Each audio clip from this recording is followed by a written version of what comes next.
പുന്നാരപ്പൂങ്കാട്ടിൽ ഒരു കുഞ്ഞാഞ്ഞിലിച്ചോട്ടിൽ ചെന്നേറിയാൽ കാണാം മഴവില്ലാങ്കിളിക്കൂട്.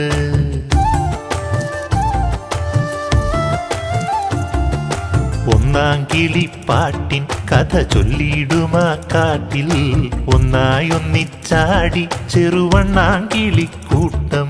ചില്ലാടുമാമേട്ടിൽ ഒരു വെൺകാഞ്ഞിരപ്പോട്ടിൽ ഒന്നാം കിളി കണ്ടു തൊടു പൊന്നാണയത്താലം പൊന്നാണയത്താലം.